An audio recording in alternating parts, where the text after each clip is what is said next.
Bonsoir Sonia Mabrouk. Bonsoir Mathieu, bonsoir à tous. Votre invité est député Les Républicains, Claude Goasguen. Il a été ministre et maire du 16e arrondissement de Paris. Bonsoir Claude Goasguen. Bonsoir. Pour vous, pour les élus de droite de manière générale, c'est quoi le courage en politique? Rester ou partir?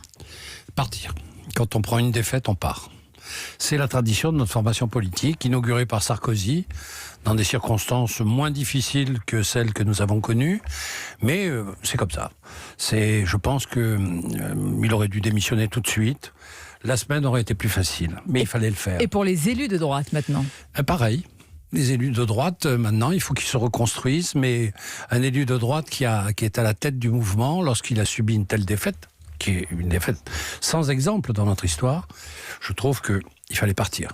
À Paris, en vue des municipales, vous avez déjà une idée précise de ce que vous voulez faire. Vous avez proposé une alliance avec La République En Marche pour battre, dites-vous, l'actuelle maire Anne Hidalgo. Votre main tendue a été sèchement rejetée, Claude Goasguen, par Benjamin Griveaux. Oh, mais Benjamin ça commence mal. J'avais oublié de le citer. J'avais dit, en réalité, mais j'ai oublié, mais bon, je ne regrette pas de l'avoir oublié, à vrai dire. Moi, je ne connais pas Griveaux, je l'ai vu à l'Assemblée nationale, il ne m'a pas fait une impression extraordinaire, mais enfin, c'est son droit d'être candidat.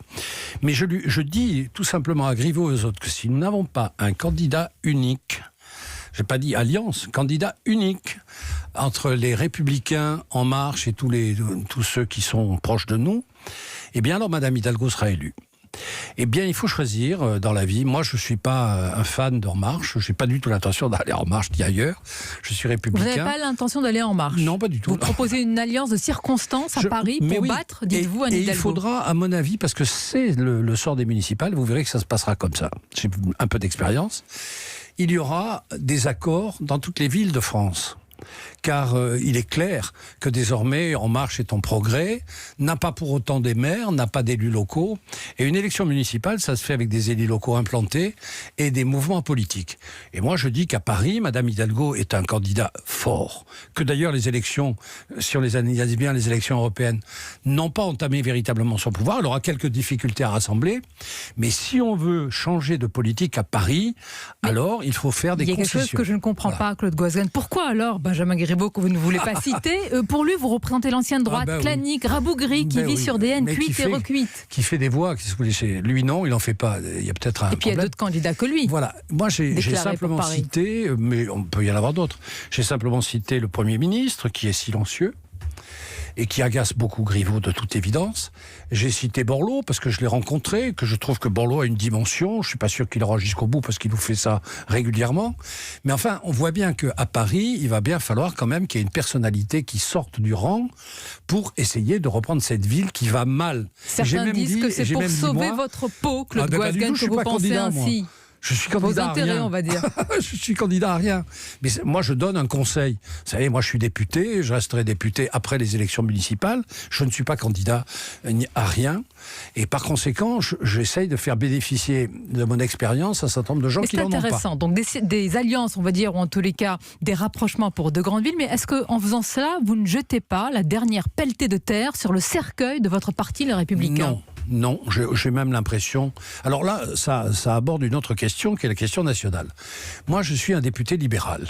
J'ai toujours été libéral, j'étais avec Alain Madelin, je fais partie des libéraux, les quelques survivants du libéralisme, et je pense que notre parti a eu tort de ne pas voir dans quelques lois que le gouvernement proposait des possibilité de voter pour.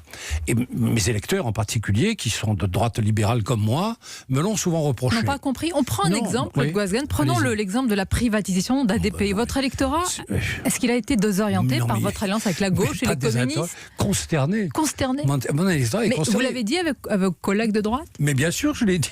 Que vous ont-ils répondu? Mais ils m'ont répondu qu'en réalité, d'abord, le gaullisme, c'était pas le libéralisme, et que par conséquent, il fallait ne pas brader un établissement qui rapportait de l'argent. Je leur ai dit que c'est nous quand même qui avons inventé la libéralisation des autoroutes dans de plus mauvaises conditions qu'ADP. Et alors le bouquet, ça a été d'aller signer avec les socialistes à une espèce de pétition pour remettre en cause ADP. Alors les électeurs chez moi se sont dit, alors là ça m'a plus du tout. Vous dites à juste... Mais je ferai reprendre le libéralisme à cette formation politique. Vous dites à raison que vous faites partie de cette droite libérale. D'ailleurs, vous êtes un ancien de l'UDF, droite libérale, mais qui a incarné aussi, Claude Goasguen, l'aile dite droitière de l'UMP avec la bande à Longuet. Maintenant, n'êtes-vous pas davantage proche sur certains sujets du Rassemblement national? Non. Non, parce que d'abord, le Rassemblement national, écoutez, moi j'ai longtemps été de cette droite régalienne, mais avec Madeleine, Longuet et l'autre, on a muté vers la droite libérale. Et alors, vraiment, le Rassemblement national, c'est le contraire du libéralisme. Il faut lire ce qu'ils écrivent, quoi. C'était pas la peine de virer Philippot, quoi, parce que vraiment, ils sont dans des positions qui sont des positions populistes, ouvriéristes, à mon avis complètement décalés, et qui sont totalement hostiles à la pensée libérale. C'est-à-dire, c'est pas la liberté qui domine, c'est la possibilité. C'est un non, voilà. C'est pas un non, mais c'est un non. C'est un non. Et c'est pour ça que le discours de Marion Maréchal, moi, m'a pas du tout impressionné. Je n'ai rien à voir avec ça. Rien. Pour certains, le patron de la droite, je dis bien pour certains, c'est Emmanuel Macron, mais dans un sondage de l'IFOP, la personnalité qui incarne le mieux la droite reste Nicolas Sarkozy. Vous avez toujours été un fervent partisan de l'ancien président. Quel rôle lui voyez-vous, Claude Goasguen? Parce qu'on sent qu'il est pas loin, qu'il regarde. Moi, je crois qu'il a un rôle à tenir, parce que c'est quand même le dernier président de la République de notre famille politique, à un moment grandiose. Mais cela étant, il ne faut pas non plus donner l'impression qu'on est incapable de se renouveler. Mais je pense que Nicolas Sarkozy doit avoir un rôle majeur, ne serait-ce que pour calmer les ambiguïtés, les antagonismes que je sens venir dans la famille, car nous sommes, hélas, un parti politique qui ne sait pas. C'est intéressant pour vous. Calme. La question n'est pas est-ce qu'il va y avoir une guerre des chefs, mais quand est-ce qu'elle aura lieu? Oui, parce qu'on voit bien, c'est comme ça, je ne sais pas pourquoi, on a cette caractéristique, on a eu Fillon-Copé qui nous a foutu par terre, et le problème des égos se pose chez nous, pour une raison très simple d'ailleurs, c'est que la perte de vision idéologique et la perte de vision politique, qui est remplacée en réalité par des soucis tactiques, et a tué véritablement le modèle intellectuel de la famille libérale gaulliste, et c'est ce modèle qu'il faut retrouver absolument. Sinon, nous n'existerons plus. Sinon, vous n'existerez plus. Mais pour certains, il faut vous allier. Alors, la République en marche. Et pour Stanislas Guerini, patron du parti, il faudra, dit-il, ça vous fait déjà sourire, je n'ai pas encore posé ma question, il faudra, dit-il, voter la confiance au Parlement pour travailler avec eux. Non, vous êtes avec eux ou contre eux? Il faudrait qu'ils se calment, quoi. Parce que je sais bien que c'est une belle victoire et qu'après la victoire, on se sent plus.